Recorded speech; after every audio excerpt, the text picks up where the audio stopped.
Živjo, sem Jana Pristovšek in spet smo skupaj. Dajmo zdaj pogledati, kako je, ko mi narcisu postanemo starš. Kaj to pravzaprav pomeni?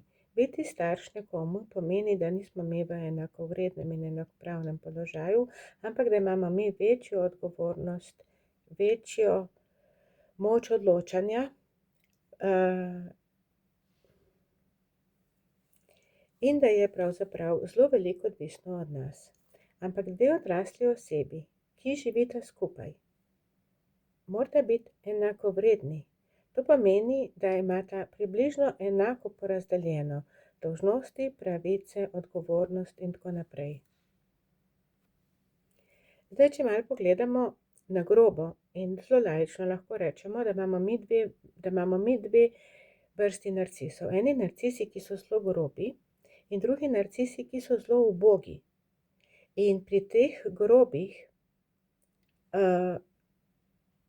mi nekako instinktivno čutimo, da nekaj ni v redu, da nekaj ni prav in znamo prej potegniti neko mejo, prej znamo reči, dovolj je. Pri teh narcisih, ki pa so narcistični zaradi svojih notranjih stisk, pa mi nehote prevzamemo vlogo starša.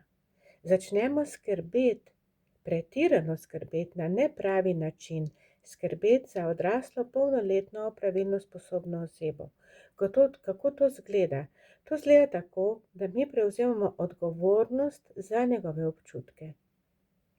On se počuti zato, ker jaz sem ali nisem naredila tega in tega in tega.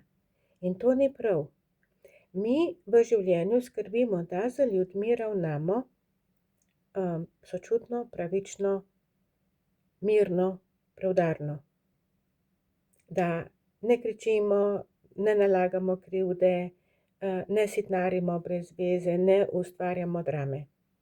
Ampak narcisi, ti občutljivi narcisi, ali pa tudi tisti bolj divji, katerikoli, ampak samo njihov odziv je različen, lahko naš preprost stavek razumejo popolnoma drugače, napačno, ker nočejo iz nekega razloga prevzeti odgovornosti, ali jim je pretežko, ali v njih zbudijo neke stare občutja, karkoli že, naložijo občutek krivde, naložijo odgovornost na nas in mi to odgovornost sprejmemo. In rečemo, jaz sem kriva, da se tako počuti. Jaz bi bila lahko malo bolj potrpežljiva, tolerantna, razumevajoča. Saj vem, da je imel težko otroštvo. Saj vem, da je mu težko v službi. Saj vem, da je v stiski. Saj vem, da ima svoje notranje demone. Saj vem, da si ne more pomagati. In s tem on postane otrok, s katerim ravnamo v rokavicah, in mi prevzamemo odgovornost za to, kako se on počuti. In potem začnemo pomirjati njega in njegovo notranjost. In jo ne moremo pomiriti, ker to ni odvisno od druge osebe. Lahko se jaz prilagodim maksimalno do te mere, da če je ljubosumen, ne bom nikamor šla. Če mu ni všeč, da jaz govorim s svojimi starši, s svojimi sorojenci, ne bom več govorila z njimi. Če mu niso všeč moje prijateljice, se ne bom več družila z njimi. Ampak kje je meja? To ni rešitev. On bo še vedno našel nekaj, zaradi tega, ker so te notranje napetosti v njem. Ampak ko mi to delamo ali pa ko vi to delate, s tem izgubljate sebe. Ker ko nekaj delamo, ko se nekaj prepričamo, spreminjamo naš notranji svet. In čez par mesecev, čez par let, boste začeli verjeti to, kar vam on govori. To, da nimate pravico se družiti s sorojenci, starši, s prijatelji, da je to nekaj, kar vam ne pripada, ampak je nekaj, kar ste si vi vzeli na njegov račun. In tako počasno prepariranje vodi do tega, da začnemo opravičevati njegova dejanja pred drugimi ljudmi. začnemo minimalizirati, začnemo razlagati, kako se počuti, začnemo in da to zmoremo, se moramo mi obenem počutiti herojsko. Jaz sem toliko dobra žena, jaz sem toliko dobra punca, jaz sem toliko dobra hči, jaz sem toliko dobra mama, da prenesem te stiske, to, kar drugi ljudje obsojajo. Jaz zmorem to, jaz sem dovolj močna in tukaj, ko mi najdemo neko vrednost v tem, potem bomo to lažje prenašali in bomo še bolj to počeli. In kaj bomo počeli? Še bolj bomo njegova mama. In začnemo dejansko prilagajati, kot sem jaz rekla, svoja dejanja, svoje življenje njemu, njej, da bo čim manj izpadel, da bo čim bolj zadovoljen ali zadovoljna, da bo ja v redu, da bomo ja enkrat srečno, zadovoljno, veselo, mirno živeli naprej. Ampak narcis rabi dramo. Pri narcisu se mora nekaj dogajati in se vedno znova znajde v nekih težavah, vedno znova se najde v nekih nevšečnostih, vedno znova mu nekdo nekaj nagaja, noče mu ugoditi, dela proti njemu, je proti njemu in mi začnemo reševati zadeve. Mi začnemo reševati stvari, ki se jih prvič ne da rešiti, drugič, če se jih da rešiti, jih mora on rešiti. Zato, ker je odrasel, je polnoleten, je opravilno sposoben.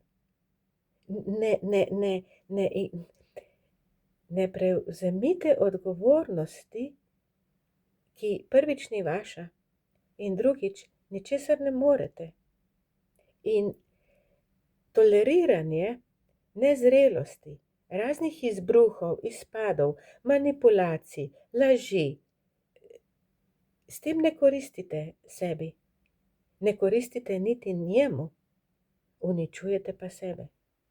Uničujete sebe, svojo kvaliteto življenja, predvsem pa uničujete svoj notranji svet zaradi tega, ker vedno znova sporočate.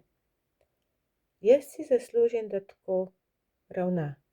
Jaz si ne zaslužim drugače, jaz moram to zdržati, jaz moram ostati, ker v nasprotnem primeru brez njega bom sama kriva, osamljena, ga bom izdala, ne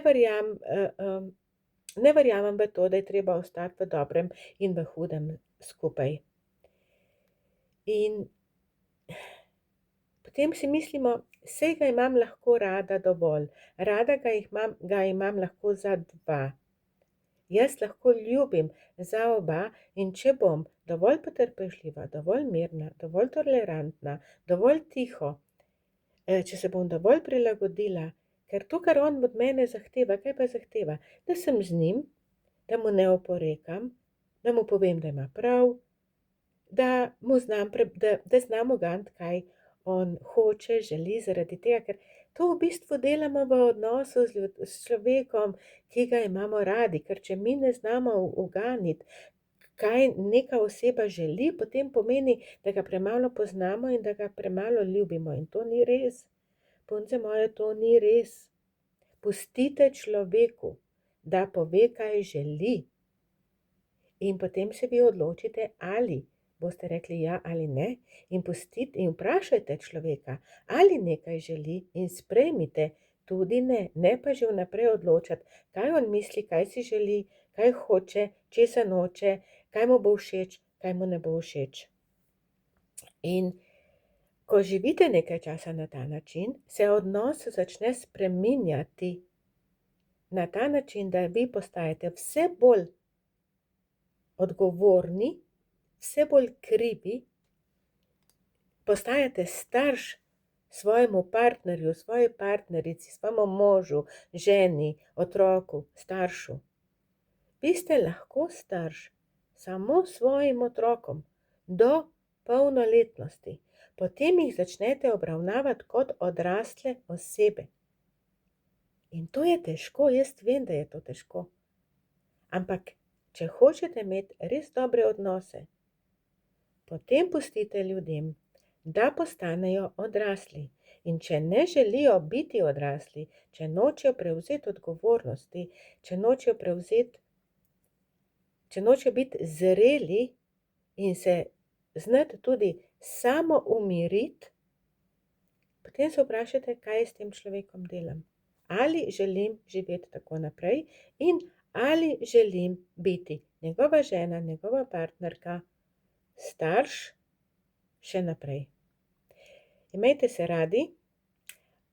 Jaz vse te stvari, o čemer jaz govorim, sem opisala v vseh 3 knjigah. Prosim vas, če si vzamete malo časa in kakšno knjigo vsaj v knjižnici prelistate in najdete noter stavek, 2, ki vam bo malo razjasnil vaše nebo. Ker če ste starš svojemu partnerju, če prevzemate odgovornost za njegova dejanja, za njegove misli, za njegove izpade, za njegov nemir, za njegove stiske, potem boste slej ko prej se toliko trudili, da boste izgoreli. Poskrbite zase, imejte se radi, naročite se na YouTube kanal, spremljajte me na Facebooku in kmalu se vidimo, slišimo, imejte se radi.